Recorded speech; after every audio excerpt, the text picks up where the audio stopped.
toute la journée par les éléments de la DIC dans le cadre de la reddition des comptes. Mais nous avons constaté, pour le souligner, qu'il n'y avait pas de questions relatives à la reddition des comptes. Il n'y avait pas de questions par rapport à un quelconque détournement. Il n'y avait pas de questions par rapport à une escroquerie portant sur les deniers publics. Donc rien n'a été reproché à Lat Diop pour qu'on puisse, à la fin de l'audition, arrêter les infractions de détournement de deniers publics et de blanchiment d'argent. Le sieur Lat Diop a montré aux enquêteurs qu'il a porté le chiffre d'affaires. Il l'a amené plus haut et l'a porté à 300 milliards au lieu de 100 milliards qu'il avait trouvé sur place.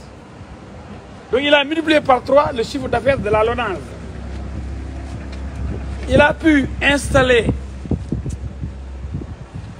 un mécanisme pour contrôler les jeux de hasard. Ce qui lui a permis de faire passer la redevance que versait 1xBet de 20 millions par mois à 2 milliards par mois. Ce qui n'a pas plu au sieur Mohamed Dieng, qui lui a promis l'enfer et la prison. Donc, toute la journée durant, on a parlé de Mohamed Dieng, mais pas d'argent de la LONASE, pas de blanchiment.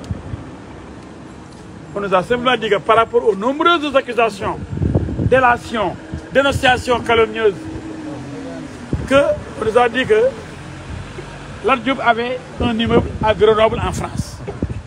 Et qu'il avait d'autres immeubles aussi à Paris, ailleurs. Lui-même a dit que non seulement il n'a pas, il a répondu en disant que moi, comment montre ces immeubles? Parce que je n'ai pas un seul immeuble dans le monde, mais Grenoble, je ne connais pas. Je n'ai jamais mis les pieds à Grenoble. Je ne sais pas où se trouve Grenoble en France. C'est une ville que je ne connais pas, où je n'ai jamais mis les pieds. C'est ridicule. C'est ridicule. Nous, on s'attendait à la libération immédiate et sans condition de Lat Diop. Parce qu'on lui reproche rien du tout. Même les enquêteurs étaient surpris quand on leur a dit de le garder à vue. Parce que ça a été une atmosphère joviale, relaxe. Les questions étaient posées correctement. L'autre a répondu à toutes les questions. Finalement, il y avait des accusations gratuites, comme celle de Ibrahima Dieng, qui avait entraîné l'audition de Lat par la gendarmerie de Keur Massar sur le milliard qu'il aurait confié à ce Ibrahima Dieng, ce qui n'existe pas. Et la même cabale continue.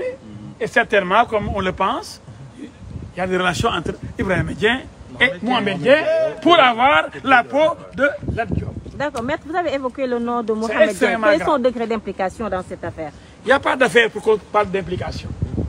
C'est une affaire inventée, créée de toutes pièces par Mohamed Diop, qui a dénoncé sans preuve Lat.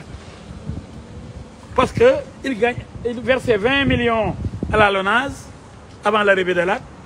Et quand Lat est venu, il a trouvé le moyen de contrôler ce que gagnait 1xBet. Et immédiatement, il était question de verser 2 milliards par mois au lieu de 20 millions. Ce que Mohamed Dieng a fait, mais la mort dans l'âme. Ça mérite un certificat de satisfaction. Donc Lat doit être félicité. Il a porté le chiffre d'affaires de la LONASE à 300 milliards, alors qu'il avait trouvé là-bas un chiffre d'affaires de 100 milliards. Il l'a multiplié par 3, le chiffre d'affaires. Cet homme-là, au lieu de le féliciter pour une gestion extraordinaire, il a fait la meilleure gestion dans l'histoire de la LONASE.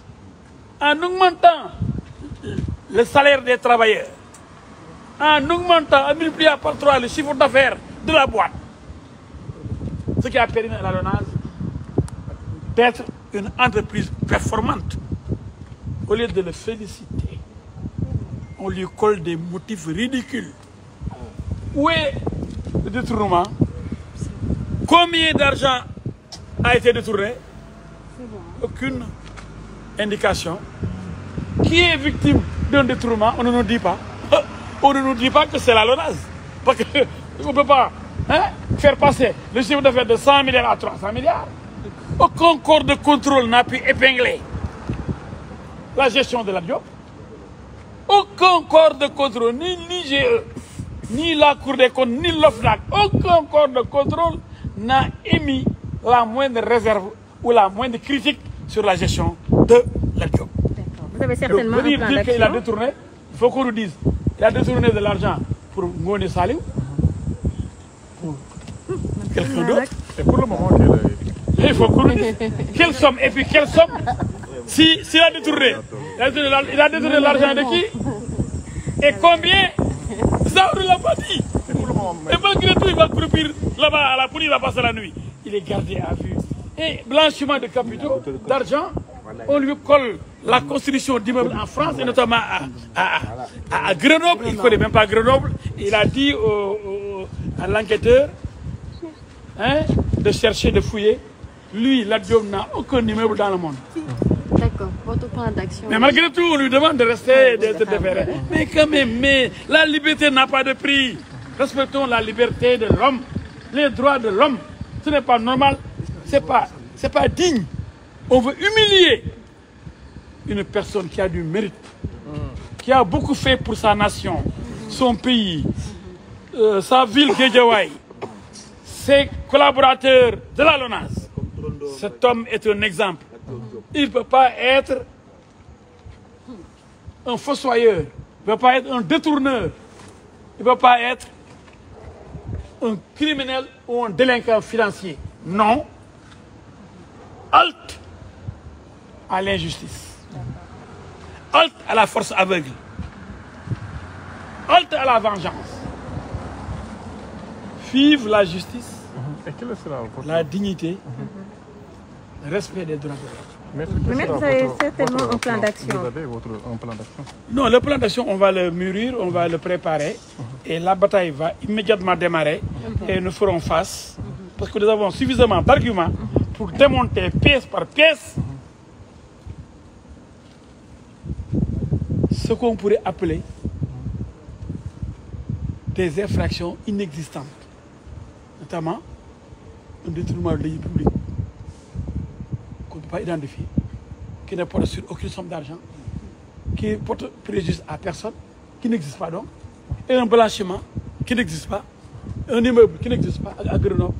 C'est totalement ridicule, c'est inacceptable. D'accord.